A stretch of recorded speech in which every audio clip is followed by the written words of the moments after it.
ഉത്തർപ്രദേശിലെ കാൺപൂരിൽ നടന്ന ഒരു കൊലപാതകത്തിന്റെ വിശദാംശങ്ങൾ സമൂഹത്തിൽ വലിയ ഞെട്ടലാണ് സൃഷ്ടിച്ചിരിക്കുന്നത്. 20 വയസ്സുകാരിയായ ആകാംക്ഷ എന്ന യുവതിയാണ് തന്റെ കാമുകൻ സൂരജ് കുമാറിന്റെ ക്രൂരതയ്ക്കിരയായത്. പ്രണയബന്ധങ്ങളിലെ സംശയങ്ങളും അവയെ കൈകാര്യം ചെയ്യുന്നതിലെ പരാജയം എങ്ങനെ ഒരു ദുരന്തത്തിൽ കലാശിക്കുമെന്നതിന്റെ ഭയാനകമായ ഉദാഹരണമാണ് ഈ സംഭവം. സൂരജ് കുമാറും ആകാംക്ഷയും സമൂഹമാധ്യമമായി ഇൻസ്റ്റാഗ്രാം വഴിയാണ് പരിചയപ്പെടുന്നത്. ഈ സൗഹൃദം പിന്നീട് പ്രണയമായി വളരുകയും ഇരുവരും ഒരുമിച്ച് താമസിക്കാൻ തുടങ്ങുകയും ചെയ്തു. എന്നാൽ ഈ ബന്ധം ഊഷ്മളമായി മുന്നോട്ട് പോകുന്നതിനിടെ സൂരജിന്റെ മനസ്സിൽ സംശയത്തിന്റെ വിത്തുകൾ മുളച്ചു. ഈ യുവതിക്ക് മറ്റൊരാളുമായി ബന്ധമുണ്ടെന്ന സംശയം സൂരജിനെ അസ്വസ്ഥനാക്കി. ഈ സംശയം ഒരു മാനസിക രോഗം പോലെ അവനെ വേട്ടയാടി. 2 മാസം മുമ്പ് യുവതി മറ്റൊരാളുമായി സംസാരിക്കുന്നത് കണ്ട സൂരജ് പ്രകോപിതനായി. തുടർന്ന് ഇരുവരും തമ്മിൽ രൂക്ഷമായ വാക്കുതർക്കവും ഉണ്ടായി. ഈ തർക്കത്തിനിടെ നിയന്ത്രണം നഷ്ടപ്പെട്ട് സൂരജ് യുവതിയുടെ തല ചുമരിൽ ഇടിക്കുകയും കഴുത്ത് ഞെരിച്ച് കൊലപ്പെടുത്തുകയുമായിരുന്നു. പ്രണയം, സ്നേഹം, വിശ്വാസം എന്നീ വാക്കുകൾക്ക് ഇവിടെ സ്ഥാനമില്ലാതായി.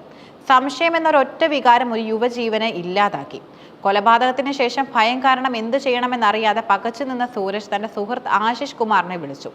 ഇരുവരും ചേർന്ന് മൃതദേഹം ഒളിപ്പിക്കാൻ പദ്ധതിയിട്ടു. യുവതിയുടെ മൃതദേഹം ഒരു ചാക്കിലാക്കി 100 കിലോമീറ്ററോളം അകലെയുള്ള യമുന നദിയിൽ ഉപേക്ഷിക്കാനായിരുന്നു അവരുടെ തീരുമാനം. കൊലപാതകത്തെക്കാൾ ക്രൂരമായൊരു പ്രവൃത്തിയാണ് സൂരജ് ഈ സമയം ചെയ്തത്. മൃതദേഹം നദിയിൽ തള്ളുന്നതിന് മുൻപ് മൃതദേഹം നിറച്ച ചാക്കിനൊപ്പം സൂരജ് തന്റെ ഫോണിൽ സെൽഫി എടുത്തു. ഒരു സാധാരണ കുറ്റവാളി തെളിവ് നശിപ്പിക്കാൻ ശ്രമിക്കുമ്പോൾ സൂരജ് താൻ ചെയ്ത ക്രൂരതയുടെ ഓർമ്മയ്ക്കായി ഒരു സെൽഫി എടുത്തു. ഇത് അവന്റെ മാനസികാവസ്ഥ എത്രത്തോളം അപകടകരമാണെന്നും വ്യക്തമാക്കുന്നു. മനുഷ്യത്വമില്ലായ്മയുടെ, മനസാക്ഷി ഇല്ലാത്തതിന്റെയും ഒരു ഭീകരമായ പ്രതീകമായി ഈ സെൽഫി മാറി. ആഗസ്റ്റ് 8-ന് മകളെ കാണാനില്ലെന്ന് പറഞ്ഞ് യുവതിയുടെ അമ്മ പോലീസിന് പരാതി നൽകിയതോടെയാണ് ഈ കൊലപാതകത്തിന്റെ ചുരുളഴിയുന്നത്. സൂരജ് കുമാർ തന്റെ മകളെ തട്ടിക്കൊണ്ടുപോയതായി അവർ ആരോപിച്ചു. പോലീസ് സൂരജിനെ കസ്റ്റഡിയിലെടുത്ത് ചോദ്യം ചെയ്തപ്പോൾ ആദ്യം കുറ്റം നിഷേധിച്ചു. എന്നാൽ പോലീസ് യുവതിയുമായുള്ള അവന്റെ ഫോൺ സംഭാഷണങ്ങൾ പരിശോധിക്കുകയും തെളിവുകൾ നിരത്തുകയും ചെയ്തപ്പോൾ കുറ്റം സമ്മതിക്കുകയല്ലാതെ അവന് മറ്റു വഴികൾ ഉണ്ടായിരുന്നില്ല. ഈ സംഭവം സമൂഹത്തിൽ നിരവധി ചോദ്യങ്ങളും ഉയർത്തുന്നുണ്ട്. പ്രണയബന്ധങ്ങളിൽ ഉണ്ടാകുന്ന സംശയങ്ങൾ പലപ്പോഴും ആക്രമണത്തിലേക്ക് വഴിമാറുന്നത് നാം കാണാറുണ്ട്. പങ്കാളിയെ തന്റെ സ്വകാര്യ സ്വത്തായി കാണുന്ന ഒരുതരം ഉടമസ്ഥ മനോഭാവമാണ് ഇതിന് പിന്നിലുള്ളത്. താൻ വിചാരിക്കുന്നത് പോലെ മാത്രം പങ്കാളി പെരുമാറണമെന്ന വാശി, അവർക്ക് സ്വന്തമായി ഒരു വ്യക്തിത്വമോ സ്വാതന്ത്ര്യമോ ഇല്ലെന്ന് ധരിക്കാനുള്ള പ്രവണത എന്നിവ പലപ്പോഴും ഇത്തരം കുറ്റകൃത്യങ്ങളിലേക്ക് നയിക്കുന്നു. ഇൻസ്റ്റാഗ്രാം പോലുള്ള സമൂഹ മാധ്യമങ്ങളിലൂടെയാണ് ഇവർ പരിചയപ്പെട്ടത്. ഈ പ്ലാറ്റ്ഫോമുകൾ പുതിയ സൗഹൃദങ്ങൾക്കും ബന്ധങ്ങൾക്കും അവസരം നൽകുമ്പോൾ തന്നെ അതിലെ പല ബന്ധങ്ങളും യഥാർത്ഥ ജീവിതത്തിലെ ബന്ധങ്ങളെക്കാൾ വേഗത്തിൽ തകരുകയും പലപ്പോഴും അപകടകരമായ പ്രത്യാഘാതങ്ങൾ ഉണ്ടാക്കുകയും ചെയ്യാറുണ്ട്. വ്യക്തികളെക്കുറിച്ച് വ്യക്തമായ ധാരണകളില്ലാതെ തുടങ്ങുന്ന ഇത്തരം ബന്ധങ്ങൾ യഥാർത്ഥത്തിൽ ആക്രമണപരമാണ്. സൂരജിന്റെ പ്രവൃത്തി ഒരു സാധാരണ കുറ്റകൃത്യമായി കാണാനും കഴിയില്ല. മൃതദേഹത്തിനൊപ്പം സെൽഫി എടുക്കാനുള്ള മാനസികാവസ്ഥ വളരെ ഭീകരമാണ്.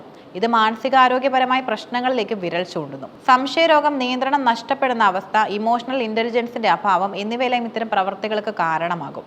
ഇത്തരം പ്രശ്നങ്ങളെ സമൂഹം കൂടുതൽ ഗൗരവമായി കാണേണ്ടതുണ്ട്. യുവതിയുടെ അമ്മ സമയബന്ധിതമായി പോലീസിൽ പരാതി നൽകിയത് ഈ കേസിൽ നിർണായകമായി മാറി. പ്രതികളെ ഉടൻ പിടികൂടാൻ ഇത് സഹായകമായി. ഇത്തരം സാഹചര്യങ്ങളിൽ നിയമവ്യവസ്ഥയുടെ ഫലപ്രദമായ ഇടപെടൽ എത്രത്തോളം പ്രധാനമാണെന്നും ഇത് വ്യക്തമാക്കുന്നു. കാൺപൂർ കൊലപാതകം ഒരു വ്യക്തിപരമായ ദുരന്തം മാത്രമല്ല, അത് നമ്മുടെ സമൂഹത്തിലെ ചില ഇരുണ്ട യാഥാർത്ഥ്യങ്ങളെ തുറന്നു കാണിക്കുന്നു. പ്രണയം, ബന്ധങ്ങൾ, അവകാശങ്ങൾ, സംശയം എന്നീ വിഷയങ്ങളെക്കുറിച്ച് സമൂഹം കൂടുതൽ ബോധവാന്മാരാകേണ്ടതും അത്യാവശ്യമാണ്. സ്നേഹത്തിന്റെ പേരിൽ നടക്കുന്ന ക്രൂരതകൾക്കെതിരെ ശക്തമായ നിലപാടെടുക്കാൻ ഓരോ വ്യക്തിക്കും കഴിയണം. പങ്കാളിയെ സ്വന്തം സ്വത്തായി കാണാതെ ഒരു വ്യക്തിയായി അംഗീകരിക്കാൻ കഴിയുന്ന ഒരു മാനസികാവസ്ഥ വളർത്തിയെടുക്കേണ്ടത് ഈ കാലഘട്ടത്തിന്റെ അനിവാര്യതയാണ്. അല്ലാത്ത പക്ഷം ഈ യുവതിയെപ്പോലുള്ള നിരപരാധികൾ ഇനിയും ഇരകളാക്കപ്പെടാം.